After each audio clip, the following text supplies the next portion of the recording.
pero de Pesach mucha gente no tenemos aquí hoy, pero como dijo el Rav de Ponovich, sí, no sé si vieron una vez, que cuando él daba una clase y una sola persona aprendió, ya fue una gran ganancia. Y si esta única persona fue él mismo, también valió la pena. Entonces, hemos estudiado en Dat Bunot lo que dice Ramchal de las diferentes creencias raras o errores que existen en el mundo, que el propósito de Am Israel es descubrir la falsedad de estas creencias. El común denominador entre las diferentes creencias que hay en el mundo es que no es que todo viene de Dios. Lo que nosotros decimos Hashem hu Elohim ein od milvado, que no hay fuera de Dios nada. Esta es nuestra misión de descubrirlo, lo que es la unicidad de Dios, y hacia eso el mundo se está dirigiendo. Todo lo que está pasando en el mundo es realmente otro eslaboncito. Cualquier cosa desde la más pequeña hasta la más grande es otro paso, aunque sea pequeño, pero cada vez se está acercando más hacia ese propósito, esa meta, donde se va a descubrir que todo es Hashem, la mano de Hashem. Todo viene de Hashem, todo lo que está pasando. Hoy en día hay cosas que suceden donde todavía no se ve claramente, le cuesta trabajo entender que todo es Hashem. A veces suceden cosas que hasta aparentan como cosas malas, donde todavía cuesta trabajo, y uno dice, ¿cómo puede ser que esto es de Hashem? ¿O dónde estaba Hashem cuando pasó esto y esto? Es decir, uno le cuesta trabajo que Hashem ni siquiera estuvo ahí. Y según la pregunta, no que Hashem no lo hizo, sino que dónde estuvo, si no estuvo por ahí para proteger. Como por ejemplo la gente pregunta sobre el holocausto, ¿dónde estuvo Dios? ¿Cómo permitió? Cuando la respuesta verdadera es no que Dios estuvo ahí, sino Dios lo hizo. Y nuestra fe es Ein Od Milvado, que si no puedes pasar nada abajo, si no es porque Hashem lo decidió arriba. Entonces, si pasó el holocausto, si murieron 6 millones de judíos, es porque Hashem lo hizo. Igual como Hashem hizo que 210 años los judíos estén sufriendo en Mitzrayim y murieron 4/5 partes del pueblo, mucho más de lo que pasó en el holocausto. Dios lo hizo. ¿Por qué Dios lo hizo? Ya es otra pregunta, pero hoy en día nuestra misión es ir descubriendo y teniendo fe que Hashem hizo todo, Hashem hace todo, aun cuando es muy difícil. Y todo esto es realmente otro paso, a veces pasos grandes, a veces pasos pequeños, o realmente no hay grande y chico delante de Dios, pero todo es otro eslabón, cada cosa es otro eslabón para llegar finalmente a cerrar esta cadena, para que finalmente lleguemos a la situación donde no va a ver este tipo de preguntas de que dónde Dios estuvo y que si Dios lo hizo o no hizo, las cosas van a ser tan claras que no va a haber lugar para preguntas. Entonces pero las otras creencias que hay es que no todo es Dios, o que no existe Dios, desde el extremo que no existe Dios, hasta otras ideas de que a lo mejor existe, pero no todo es de Él, ¿sí? Es decir, algunas cosas sí, otras cosas no, depende de qué tan grandes son las cosas, o hay otros dioses que no es único, ¿sí? Hay diferentes ideas, y esto es nuestro trabajo, ir a iluminar el mundo y descubrir que todo viene de Hashem. Parte muy grande en ese trabajo de Am Israel es toda la historia de la salida de Mitzrayim. Toda la salida de Mitzrayim, principalmente las 10 plagas que han tocado a los egipcios en Mitzrayim, los milagros que sucedieron, ¿sí? Bekoach Gadol, Biyad Hazaka, Bizroa Netuyá, donde se ha demostrado la mano fuerte de Dios. En Mitzrayim ya los sucesos estaban, por eso se llama la fiesta de la Geulá. Ese es el tiempo de Geulá, y la Geulá, todos los Geulot que vienen después están incluidos en Geulat Mitzrayim, porque parte de lo que es la Geulá final estuvo en Mitzrayim. Porque ¿qué acabamos de decir? ¿Cuál es la idea de la Geulá final?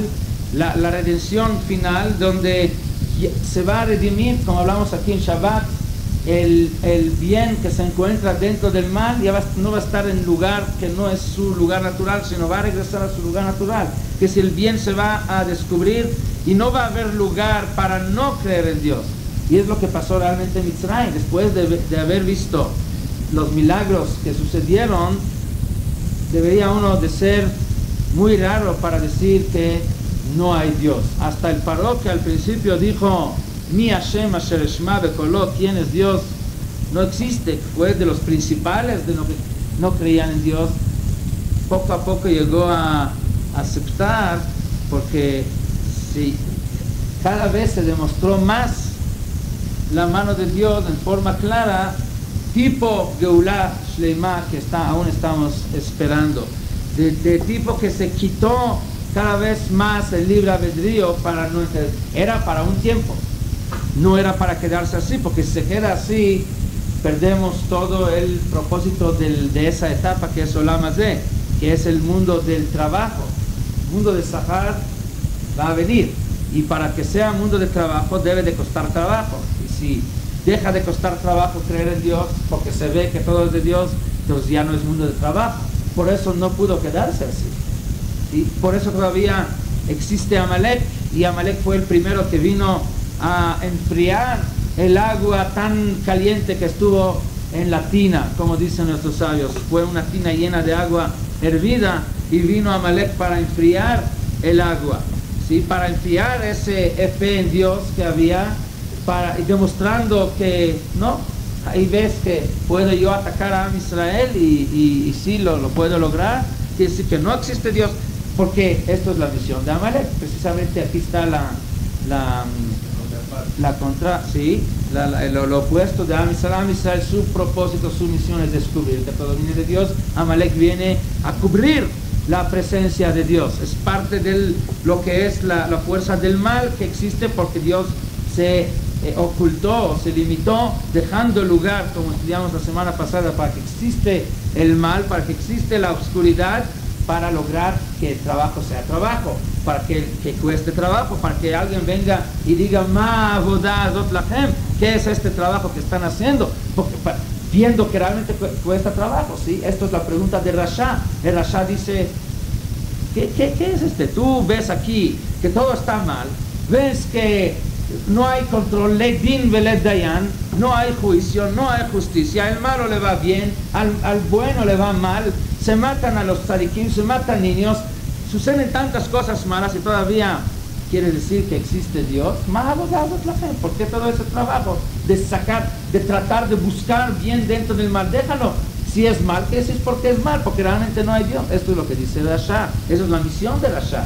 Y Rasha, a propósito, existe, el mal existe cada vez para que el obstáculo sea más difícil, para que tú, a pesar de que el Rasha te lo dice de un lado y los demás te lo dicen por otro lado, para que tu misión o tu trabajo sea realmente un trabajo difícil, lograr nadar contra esa corriente y lograr superarlo, y cuando tú, aun cuando te dicen Ma avodah zot lachem, tú vienes y te investigas como el Jajam Ma'edot, la Jukim, la Mishpatim, que es decir, en forma de investigación, no en forma de decir, bueno, si está todo mal, que si no puede ser que existe Dios, y ya, y ahí se acabó.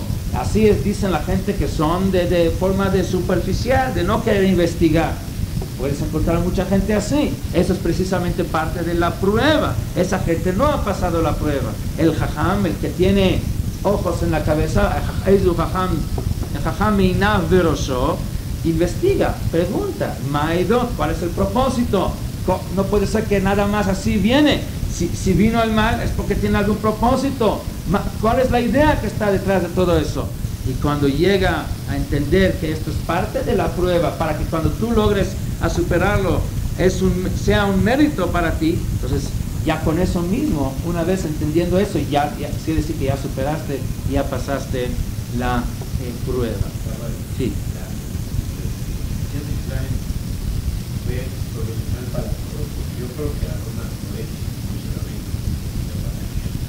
Bueno, ellos, pues porque ellos lograron a llegar a un nivel donde de ahí no volvieron a bajar. Aún así, Aarón Cohen sabemos que algún problema hubo por ahí en la cuestión de Egel Azar, aunque sea que hay que entender, hay que estudiar cuál es el papel de Aarón en eso.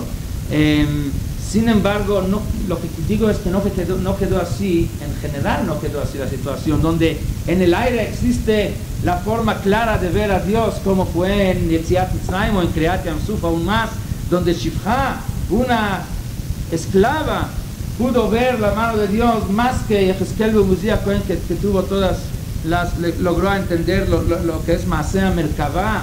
Es decir, una esclava llegó a entender lo que es vio como que estaba viendo a Dios, entendiendo cómo funciona, todos los secretos del mundo, ¿sí? Esto no quedó.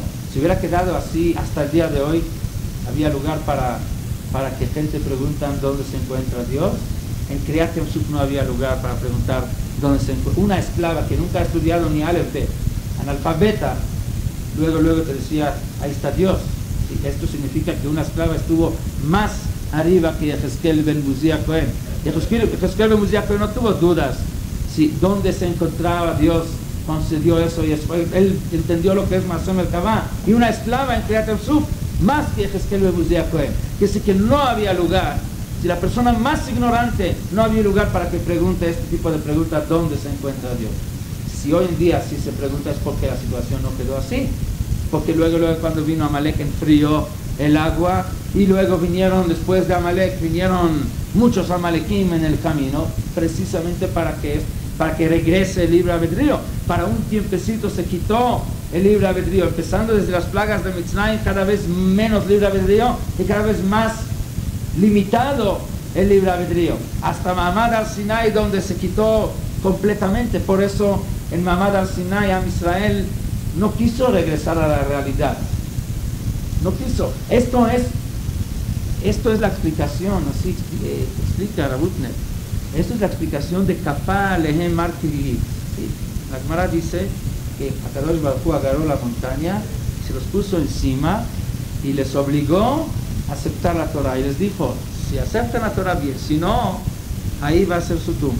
¿Para qué era necesario obligarlos? Si ellos de voluntad dijeron a Seben Ishma, hay que obligar a uno que no quiere, no a uno que quiere. ¿Cuál fue la idea? Dice Rabutner que el hecho que se abrieron las fuentes de luz de forma tan intensa, ¿sí? Y que no había libre albedrío, no había lugar ahí para si sabes que yo me gusta más comer ahora un buen pedazo de jazir, o quiero ir a la playa en Shabbat. No había lugar para eso. Eso hoy existe, porque hoy hay lugar hay obscuridad y hay luz, hay lugar para no creer en Dios. Pero en esa situación de Mamad al-Sinai, sí, como decimos en el rezo, Ki beor paneja natata lanu Torat Chaim, con la luz de tu cara, así decimos en Sim Shalom, había una luz tan intensa, luz espiritual, que no había libre albedrío, no había lugar para no aceptar que existe, que si no había, se limitó completamente, se quitó el libre albedrío en ese momento, ¿sí? Entonces, como no había libre albedrío, entonces esto mismo fue fiar, esto fue la obligación de aceptar, porque no quedaba de otra, no por obligación de que te amenazo de que si no aceptas te mueres, sino porque si no hay libre albedrío, que sí que no hay otra opción. Si era tan clara la cosa, ¿cómo va a ser después de Tiyat Amitim? En Olam Haba, ¿va a haber lugar para pecados? No, ¿por qué no? ¿Porque van a obligar a uno a hacer mitzvot? No, porque ¿cómo va uno a querer hacer averot cuando va a ver a Dios frente a él? La luz divina va a ser tan fuerte. Ahora es Olam, ahora se llama Olam. Olam viene de la palabra Alum, escondido. Dios se escondió. El Or, la luz del primer día de la creación, se escondió Ahora ganús le atílavo, esto se va a descubrir la atílavo. Mientras nuestro trabajo es ir descubriéndolo, mientras todavía este luz está escondido. Por eso hay lugar para hacer bien y para hacer mal, hay libre albedrío. Pero una vez que se abre esta luz, ya no hay lugar para libre albedrío. Esto mismo es como si te están obligando, es una obligación. No había lugar para no hacerlo. Esto fue la obligación. Pero esto no quedó así, esto fue por un tiempo. Ahora después de la amada al Sinai, Hashem mismo le dice, Beatá, dice ahí, y ahora tienen que empezar a hacer, como dice el Pasuk, dice, hasta ahora los llevé sobre las alas del águila, ¿sí?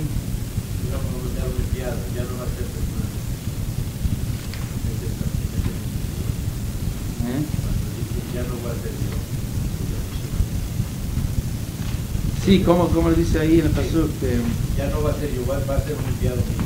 Pero que pide mucho rabino que sea este. Un momento.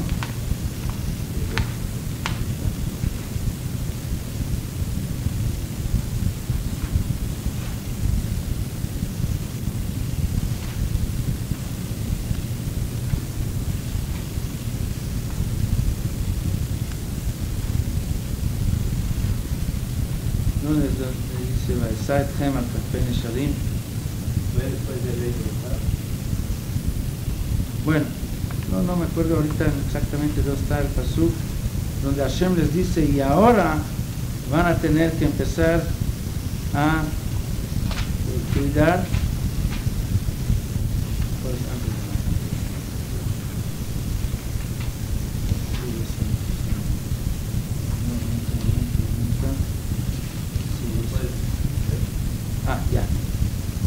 Atem reitem, sí, es antes de la canción. Atem reitem asher asiti le Mitzrayim. Ustedes han visto lo que yo hice a Mitzrayim.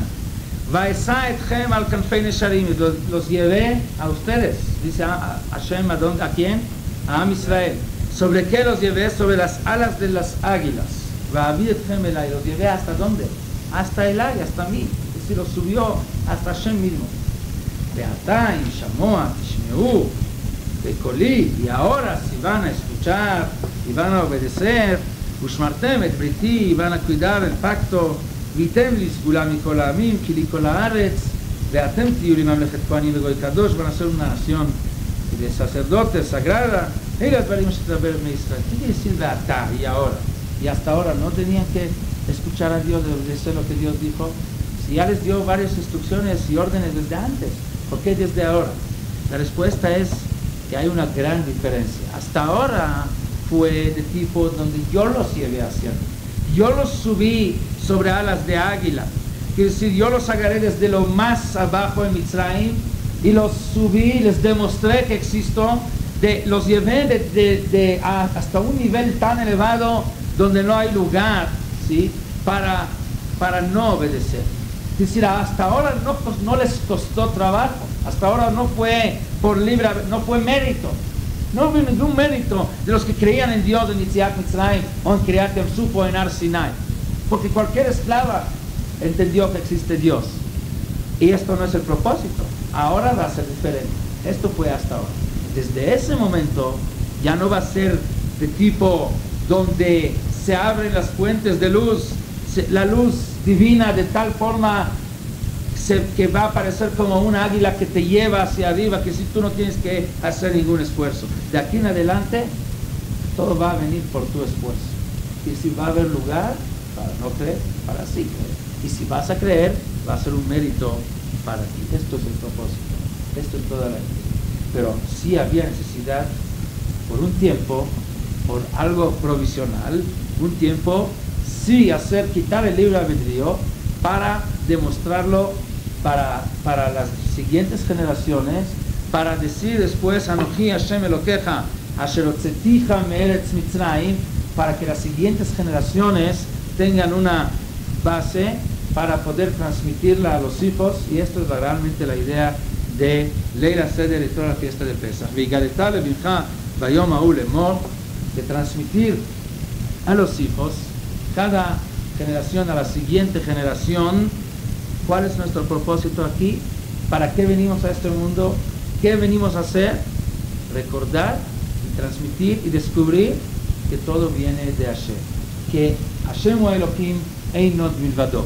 Por eso es tan importante transmitir la historia de Yetziat Mitzrayim. Voy a decir algo que a lo mejor algunos de ustedes ya escucharon, pero ahora con respecto a lo que dice Ramchal, y es tan paralelo y tan meticuloso y tan exacto lo que dice Ramchal aquí, los psukim, vemos en la parashá, en toda esta historia de los 10 makot, como lo que estudiamos aquí en Daf Unot es tan basado en lo que está escrito en la Torah. Entonces hablábamos de diferentes creencias, desde una que cree que no existe Dios, que ni siquiera existe Dios, que el mundo se hizo solo, lo que es muy común hoy en día entre los científicos, y Ramchal lo menciona hace más de 200 años, pasando por creencias que dicen que Hashem hizo el mundo, sin embargo ya no necesita ocuparse más con el mundo, que si Dios se ocupa con las cosas grandes, no con las cosas chiquitas. Y dijimos que esto es firá, esto es no creer en Dios, igual de decir que Dios no existe, porque decir que Dios se ocupa con cosas grandes y no con chicas es lo mismo que decir que no hay Dios, porque si ya dices que Dios se ocupa con cosas grandes y no con chicas, quiere decir que Dios está sujeto a la limitación, ¿sí? del espacio, del mundo físico, porque tamaño grande y chico es un resultado de un mundo físico. En el mundo espiritual no hay grande ni hay chico. Y luego hemos visto que menciona Ramchal aquellas creencias, aquellos que creen, aquellas idólatras que creen en otras fuerzas, en otros poderes, que Dios no es único, no es Hashem Echad como nosotros decimos. Nosotros realmente decimos diariamente, ¿sí? Repetimos en la mañana y en la noche esta frase de Shema Israel, Hashem Elokeinu, Hashem Echad, que esta es la base de esta existencia, que por eso existimos, para ir diciendo a todo el mundo que existe Dios, Dios creó el mundo, Hashem Elokeinu, Dios sigue vigilando, observando, y que si cualquier momento y cualquier cosa que sucede en este mundo es porque Dios lo hace. No es como un carpintero que hizo algún mueble, una vez que terminó el mueble ya necesita su creador o su fabricante, ya existe por sí mismo, ya se hizo independiente y ya no necesita al que lo hizo. El mundo no funciona así, cada momento, cada segundo necesita al que lo hizo. Y luego decimos Hashem Echad es. Y esto es la esencia de las 10 plagas en Mitzrayim. Las 10 plagas en Mitzrayim vienen a demostrar eso. Y realmente la Agadá lo dice Rabbi Yehuda en 3 palabras. Rabbi Yehuda ya noten bahem simanim betzach adash beachad. Así dice la Agadá. Que cuando se mencionan las 10 plagas, viene Rabbi Yehuda y dice, no hay que decir las 10 plagas, Dam, Fradea, Kinim, Arov, Dever, Shchin, ¿sí? Barad, Arbe, Hosher, Bechorot. Con 3 palabras lo puede decir. Betzach, que es Rashi Tevot, Dam, Fradea, Kinim, Adash, que es Arov, Dever, Shchin, Beachar, que es Barad, Arbe, Hosher, Bechorot. Ahora, ¿por qué lo dice Rabbi Yehuda? ¿Por qué lo divide en 3 palabras que incluyen todas? Entonces se ve luego el que lee los psukim en la parashá, que así también, que la Torah lo divide, no Rabbi Yehuda. Lo que Rabbi Yehuda dice es exactamente paralelo a lo que está en la Torah. ¿Por qué? Porque cuando nosotros leemos en la Torah acerca de las plagas, pues vemos antes de la primera plaga que Hashem le dice a Moshe que vaya a decirle a Paró que mandara al pueblo porque si no se le va a mandar una plaga de convertir el río, ¿sí?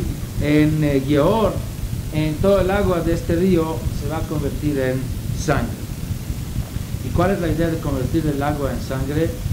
Tampoco es, ¿por qué se pudo convertirlo en Coca-Cola? ¿Por qué en sangre? ¿Sí? o en, yo qué sé, jugo de naranja. ¿Por qué en sangre? Si toda la idea fue demostrar que Dios puede hacer lo que quiere, ¿por qué?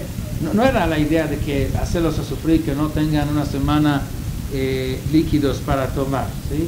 Porque de todas maneras pueden ir a comprar refrescos en las tiendas. Es difícil, no, el hecho que el río no tiene agua no significa que no pueden vivir. La realidad es que sí sobrevivieron esta semana. Porque la idea es algo, ¿sí? La idea es otra. Agua representa todo lo que es la esencia de Mitzrayim. La esencia de Mitzrayim es el materialismo, es el mundo oscuro, es que no hay Dios, es que este mundo físico, lo que ves, esto es lo que hay. Olvídate de Dios. No hay esto que hay aquí, es lo que ves, esto es lo que hay. Fuera de lo que ves no existe nada. Todavía no existió el radio para poder demostrar que hay cosas que no ves y aún existen. Hoy en día es más fácil demostrar que hay cosas que existen aunque no los ves, ¿sí? Tú abres tu televisión y ves ahí a todo el mundo, a pesar de que tú estás en tu cuarto, ¿sí? Es como llegó todo el mundo completo a tu sala. Entonces hoy en día te das cuenta que existen cosas a pesar de que no los ves. Algo anda en el aire, sí, que no lo ves, pero que te trae todo el mundo a tu casa. Antes era más difícil, antes no existió todo eso, o existió, pero no sabían, no lo han descubierto, ¿sí? Entonces creían los Mitzrim que lo que vemos, esto es lo que hay. El mundo es un mundo físico, un mundo material, y precisamente por eso de que el mundo material, esto es lo que en eso creía, esto fue la oscuridad, la cosa que no les permitió ver la mano de Dios. Nosotros sabemos, según lo que estudiamos la semana pasada, que el mundo físico existe por ausencia de Dios, por ocultamiento de Dios. No es realmente el mundo físico es lo falso, es la ilusión. No es que esto es lo que existe, esto es lo que porque no existe, porque se limitó Dios, ¿sí? Por la ausencia de Dios, entonces aparece el mundo físico. Es exactamente al revés. Lo que realmente existe es Dios. Donde Dios se retira, si se podría hablar en estas palabras, aparece un mundo físico. Si lo físico es como la desperdicie, podríamos decir. Cuando no hay Dios, pues aparece, cuando la cosa real no existe, aparece el mundo físico. Pero esto, ¿para qué existe eso? ¿Para qué Dios lo hace? Para que la gente cree que es al revés. Para que la gente cree que el mundo físico, esto es lo principal, eso es lo que realmente la existencia, ¿sí? Donde desaparece lo físico, pues puede llegar a aparecer algo que no es físico, que lo principal es lo físico. En esto cayeron los egipcios. Los egipcios era el centro de esta idea rara, de este error, y por eso, y el agua, sabemos, como dice el Maral, y dicen otros, el agua es lo que representa el mundo material, representa todo lo que es lo físico, porque el agua es la materia que no tiene forma. Como no tiene forma, la forma es la que nos da la idea que existe el mundo espiritual, porque forma es lo que no es espiritual. Sin embargo, tiene mucho que ver dentro del mundo físico. Imagínense en el mundo físico sin la forma, si no hubiera existido lo que es forma. No existe. Y si no hay forma, si agarramos una silla, puede tener cualquier forma, se puede cambiar la forma. No existe forma. La forma es lo que realmente permite usar todo lo físico, todo el material, el mundo material. Sin forma, todo lo material, todo lo que hubiéramos tenido aquí. Puedes tener oro, plata, madera y lo que tú quieres. Sin forma no tiene ningún uso, no sirve para nada. Y la forma, que esto es la cosa principal para el mundo físico, es la cosa que es menos física, que no tiene nada, no es algo que puedes decir, es algo que puedo palpar, no es algo tangible, no es algo que es algo físico. Entonces ahí vemos, esto es una muestra, la forma es una muestra cómo el mundo físico se está manejando a través de que es un resultado del mundo espiritual. Es como el extremo, ¿sí? Pero lo que realmente maneja las cosas no es lo físico, es lo espiritual. Es decir, aún en tiempo de Mitzrayim, que no existieron todos estos avances tecnológicos, había forma, había base para entender que lo espiritual es lo que maneja el físico, a través nada más de mirar al mundo físico que se maneja a través de la forma, y forma es algo espiritual. Agua que no tiene forma representa el mundo físico, el materialismo, el meterse en el materialismo sin entender y sin aceptar que el mundo espiritual está por encima del mundo físico, porque agua es la cosa que no tiene forma. Por eso el agua se convirtió en sangre. El agua que representa el materialismo, representa lo bajo, la desconexión de Dios, se convirtió en sangre, que sangre es nefesh. El nefesh, que Adam wa nefesh, la sangre representa la presencia de Dios dentro de cada persona, dentro de cada cuerpo físico. Si el agua representa la ausencia de Dios, entonces la sangre representa la presencia de Dios dentro del mundo físico. Se convirtió el agua en sangre. Pero no fue nada más para eso, fue para demostrar el hecho que se convirtió, que se cambió el agua, vino a demostrar que Dios es el dueño del mundo, contra aquellas creencias que el mundo se hizo solo. No existe el mundo solo, porque si el mundo se hizo solo, si el mundo no se hizo por Dios, si el mundo no tiene dueño, el mundo tampoco puede sufrir estos cambios que son contra las reglas de este mismo mundo. Es decir, ¿quién es el dueño para hacer los cambios del mundo? Según los que creen que Dios no creó el mundo, ¿quién es el dueño del mundo? Al mundo mismo. Que si las leyes naturales del mundo son los dueños, ellos son los barebati. Si hay una regla natural, ¿sí? de que agua está hecha de, ¿cómo se llaman los átomos? De nitrógeno y oxígeno, de tal dosis de cada uno, juntos forman un líquido que es agua. Entonces, mientras ahí están estos átomos, ¿sí? Y mientras no se hizo alguna reacción o algún cambio físico, químico, ¿sí? Entonces no debe de cambiar y ahí debe de seguir siendo agua. Esto es el dueño, esta regla es el dueño del agua.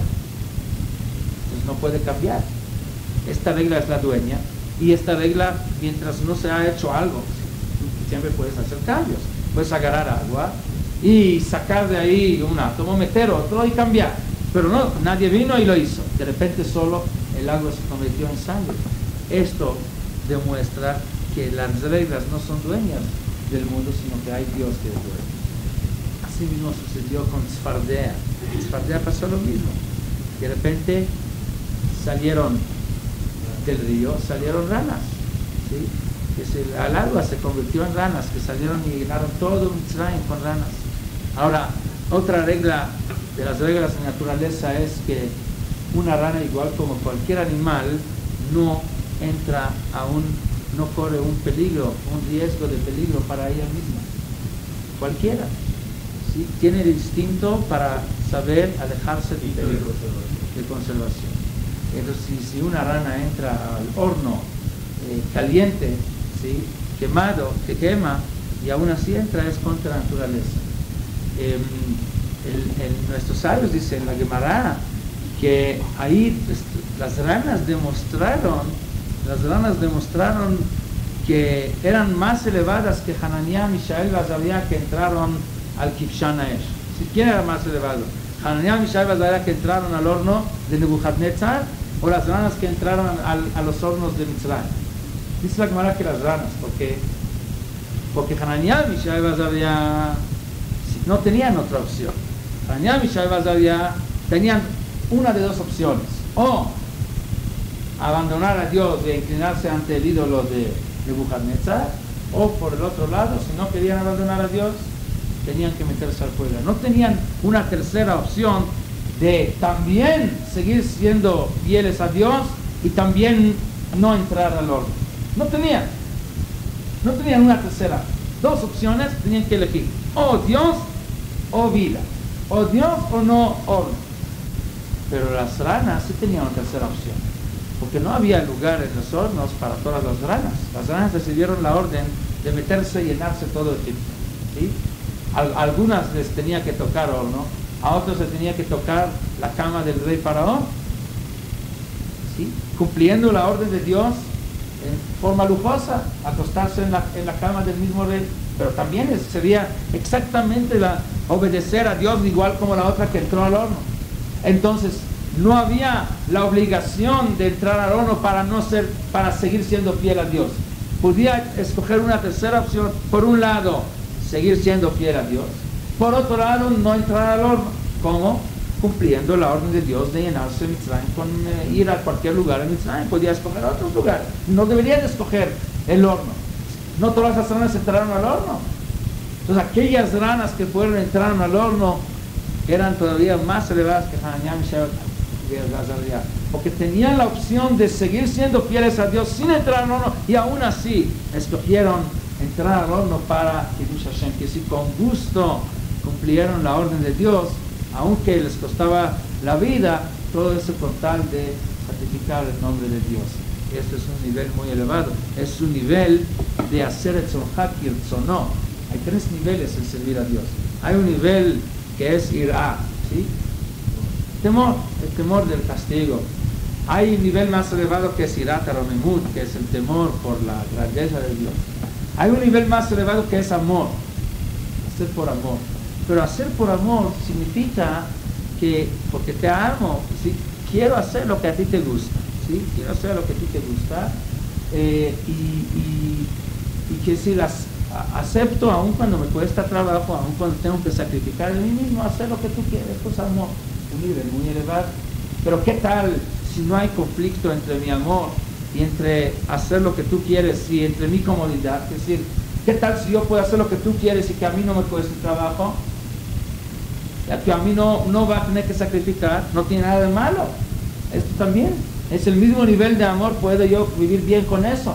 Amor no significa que yo debo de ir a sacrificar cuando no es necesario, ¿sí? El hecho que yo puedo hacer lo que tú quieres, ¿qué tal si lo puedo hacer sin que me cueste a mí mucho? Sin que tenga yo que sacrificar, no afectaría al nivel de amor. Pero hay un nivel más elevado que es hacer el tzonjak y el tzonó, que es haz tu voluntad que sea como la voluntad de Dios. Yo trato de ver qué es lo que tú quieres, ¿sí? Y entonces hago lo que tú quieres, a pesar de que yo podía demostrar que te quiero sin que me duele. Si yo sé que lo que tú quieres es que se engrandezca el nombre de Dios, entonces a pesar de que la orden fue nada más ir y llenar a Mitzrayim, yo podía, a nivel de amor, hacer lo que tú quieras. Dijiste ir a Mitzrayim, hago lo que tú dices, qué bueno. Pero sé que lo que tú quieres, ¿cuál es el espíritu de tu petición o tu orden? El espíritu no es nada más que se llena Mitzrayim con ranas, sino el espíritu de tu orden es que se engrandezca el nombre de Dios, y no hay forma de engrandecer el nombre de Dios más que entrar a los hornos, donde se demuestra que aún ranas, que su naturaleza es protegerse del horno, entra al horno, con esto se engrandece el nombre de Dios. Esto es el nivel más elevado. Esto demostró que Dios es el dueño del mundo. Y la tercera plaga, Kinim, los piojos, donde tierra se convirtió en piojos, otra demostración que Dios es el dueño del mundo. Esa es la primera parte. Luego viene la segunda parte, que es la serie de plagas que demuestra que Dios, aún después de crear al mundo, no lo abandonó. No como aquellos que dicen que Dios se ocupa con cosas grandes, con chicas, no. Porque ante Dios no existe ni grande ni chico. Grande ante Dios es del mismo tamaño como el chico. No existe tamaño ante lo infinito. El decir que hay grande y chico, con eso mismo estás diciendo que no existe Dios, porque para ti Dios lo estás limitando, lo estás bajando al nivel de grande y chico. Por más grande que digas que es, todavía lo estás limitando. Entonces, cuando entran los animales a Eretz Mitzrayim, no hay cambio de naturaleza, pero lo que sí hay es una demostración que todo se dirige por Dios, porque si no fuera así, ¿cómo los animales saben distinguir entre el Yehudí y el egipcio? ¿Acaso hicieron una revisión? Quien tiene Brit Milá, quien no tiene Brit Milá, hicieron una revisión del nombre, de la vestimenta, a base de qué sabían distinguir entre Yehudí y Mitzri. O por ejemplo en la plaga de Dever, donde vinieron las bacterias de peste estas bacterias microscópicas lograron distinguir entre, no un yudí, un goy, no, entre el animal entre un burro que su dueño es yudí, no lo atacaron. Un burro que su dueño es mitzri, sí lo atacaron. Si hubieras dicho que los animales de Aarón se vieron distinguir entre yudí y mitzri, todavía puedes decir, como hablaron otro idioma, como se vistieron diferente, como los nombres eran diferentes, a lo mejor distinguieron, a lo mejor los animales tienen algún sentido que nosotros no lo conocemos, no lo hemos descubierto aún, a un instinto que sabe distinguir de acuerdo al idioma. Pero, o a lo mejor la cara, o a lo mejor algo. Pero el deber no se distinguió entre yudí y mitzri. Era un burro y otro burro. Se ven lo mismo, se llaman lo mismo, burro y burro. Se visten lo mismo, ¿sí? No tienen ropa, ¿sí? Están sucios igual y huelen mal igual. Sin embargo, la bacteria sabía distinguir. Este es un burro que su dueño es yudí y este es un burro con dueño goy. A uno lo atacó, a otro lo atacó. Esto ya no hay forma de entenderlo si no fuera porque Dios cuida y Dios le decide a quién le toca, a quién. Y cuando nos toca entonces algo, has shalom, le toca a uno algo malo, ¿sí? Entonces en lugar de quejarse y decir, entonces esto para mí quiere decir que no existe Dios, porque no puede ser. En lugar de eso, lo que debe decir es, esto es la prueba que Dios decidió que a ti te toca. Dios es el que decide a quién le toca, a quién no le toca, a qué le corresponde a cada uno. Esto es parte de la fe, de Einod Milvado, de que no hay nada que es fuera de Dios, y por lo tanto, todo lo que sucede, tanto bien como mal, es porque esto es lo que le corresponde a cada uno, y cada uno con su medida y con su dosis exacta. Igual fue con Shchin, ¿sí? La misma epidemia de Shchin, que también es una epidemia, también estaba en eso, había diferencia entre Am Israel y los egipcios. Y la tercera serie de plagas, ¿sí? Era el Barad al-Bei Hoshech, donde se demostró que no existe fuera de Dios ningún otro poder, nada de poderes, y principalmente el sol, que esto fue el rey de la idolatría. ¿De dónde lo sabemos? Sabemos de Shlomo HaMelech. Shlomo HaMelech dice en Hadash Tachat Hashem. ¿Por qué dice en Hadash Tachat? ¿Que arriba del sol sí hay nuevo? Nada más bajo del sol no hay nada nuevo. ¿Ah? Dice, no hay nada nuevo bajo el sol. ¿Por qué? Porque el sol era digamos, el padre de toda la idolatría, ¿sí? Toda la idolatría, la idea principal de los idólatras, y los primeros idólatras, los principales, creían en el sol. Luego había que creían en la luna. Inclusive aquí podemos verlo, donde están los pirámides, hay pirámides del sol y pirámides de la luna, ¿sí? Estos fueron los principales tipos de idolatría, poderes que la gente creía que tienen poder. De ahí llegaron a creer muchos poderes, hasta el poder del Popocatépetl, el poder de yo qué sé, cada quien, ¿sí? Poder de una mosca o de un pescado o de un... ya cada uno con sus... los Tzdim le llaman Ra al sol. Ra. El ídolo Ra. Ídolo mal. Yod Ra. R-A. Ajá, así le llaman. Así le llaman. ¿Ah? Bueno, entonces, por eso dice Rey Salomón, en Hadash Tachat Hashem, ¿sí? Del sol para abajo, todo lo que creían de que tienen otros poderes, no existe realmente nada. Por encima del sol existe Dios, y la gente nunca tenían creencias en algo que está por encima del sol, ¿sí? Porque ya no vieron nada por encima del sol. Lo más lejos que veían era el sol. Entonces, por arriba, abajo del sol, que es del sol para abajo, incluyendo todas las idolatrías de lo que más, desde lo menos raro hasta lo más raro, lo que uno quiere, no existe nuevo, no hay nada nuevo. Todo fue creado por Dios, que estuvo siempre. Entonces, el sol, este mismo sol, no iluminó por 3 días en Mitzrayim, tanto que fue la oscuridad que nadie se pudo levantar de su lugar, ¿sí? Y nadie pudo ver a su hermano. Y hay quien dice, los Balei Midrash, que nadie pudo ver a su hermano, es también un signo de la idea de Mitzri, cuando su idolatría fue el agua, su idolatría fue el materialismo, el no relacionar con Dios, no existe Dios, entonces tampoco existe hermandad. Entonces esto es la causa principal de no ver al hermano, de cada quien ver a sí mismo, porque si todo es el materialismo, todo es el mundo material, pues ¿por qué voy a querer por el otro? Yo quiero para mí, entonces yo estoy en primer lugar. Lo que no es así, lo que es exactamente al revés, la Torah, donde la Torah su esencia es que todo viene de Dios, entonces no hay lugar para mí, no hay lugar. Si todo es Vaftarle de Ajakamoja, es toda la Torah, es la esencia, porque si todo es Dios, entonces el yo de uno no es su cuerpo, el yo de uno es un Neshama, y su Neshama no hay ninguna diferencia entre mi Neshama y el Neshama de mi amigo, de mi hermano. Entonces toda la idea de Mitzrayim es velora o eshitachim, no poder ver uno al otro, porque si no se ve a Dios, pues tampoco se ve uno al otro. Como lo dijo el Hazon Ish una vez, que cuando tú estás lejos de un poste de luz, entonces ves tu sombra muy larga. Más te acercas a la luz, menos larga es la sombra tuya. Divina estás, menos lugar hay ver a ti mismo y más para ver a los demás. El viento estaba bajo las órdenes de Dios. Si traía la langosta, llevaba la langosta. Si Paró pensaba aprovechar la langosta por lo menos para fabricar latas de langosta, y aún esto se lo llevaron, ¿sí?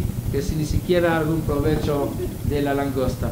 Y si creía que, bueno, a lo mejor en el futuro va a venir, entonces ya voy a estar mejor preparado, ya voy a crear fábricas de conservas de langosta, entonces vino la orden que jamás va a regresar nunca más.